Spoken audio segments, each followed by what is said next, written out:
Welcome back to DIY with Diamond Tack Co. In this video, we'll be going over how to make a set of 7-foot fully and partially adjustable reins. First, we'll go through the partially adjustable set. This set is easier to start, but if your clip happens to break at some point, you will have to cut and re-braid your rope to get that replaced. Start by cutting 2 strands of rope at 24 feet each, double that over, and find your 2 center points. One at a time, you'll go ahead and loop both of your strands through your hook, and then double check that your tails are even after you've pulled the slack back out. We'll then go into a 4-strand flat braid for 3 feet. This braid uses an over-under pattern, and to start, I do cross those 2 center strands. I then take the right strand and go under the one, and then I'll move back over to that far left strand and then go over under, just repeating that pattern as I go back and forth and making sure to keep my rope tight. At that 3-foot mark, I'll put an overhand knot in there, and I'll make sure to pull each strand individually and really work that knot so it's good and tight. If you want something a little bit fancier for your knot, you could substitute it for a Turk's head knot. After this knot, I'll start my round braided section for 4 inches, and then I'll throw in another knot. These particular measurements work best for kids' reins, but you can always lengthen them out or just do a flat braid all the way through. It's really just up to your personal preference. Following that second knot, I'll go ahead and put in a 6-inch section of round braid with a third knot right after that. After that third knot, I'll do the last section of round braid. This will be another 4-inch section, but before I put the knot in, I like to measure it up to the first 4-inch section just to make sure they're both even. It's fairly easy to be off by about half an inch, so it's always a good idea to just double check.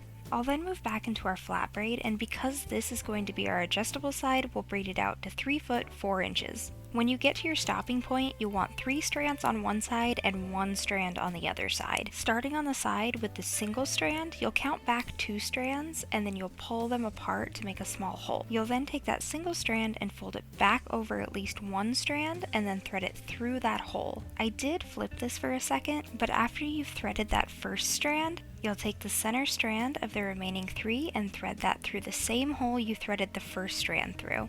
So these 2 strands that you've threaded will both be facing the same direction, and you'll just want to slowly work out all of the slack that you have at the end of your braid. After all of the slack has been pulled out, you can clip those 2 strands that you threaded through back to the braid just to help hold tension while you're burning the first 2 strands. We'll start at the very end of the braid by cutting the excess tail off and burning it.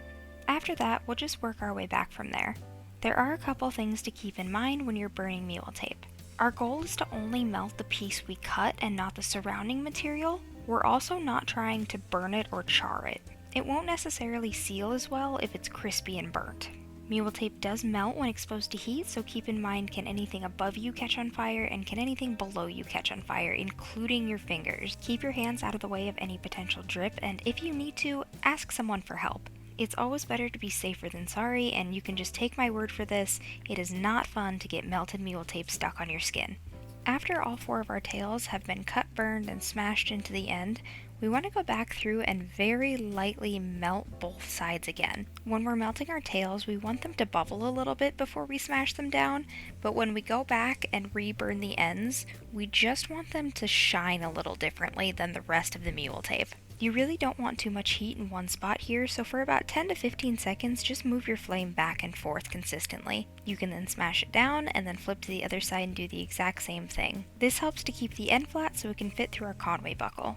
If you like a thicker rein, you can also bump this up to a 6-strand. These have both been made with 1/2-inch rope, but of course any rope thicker than that will give you a thicker braid.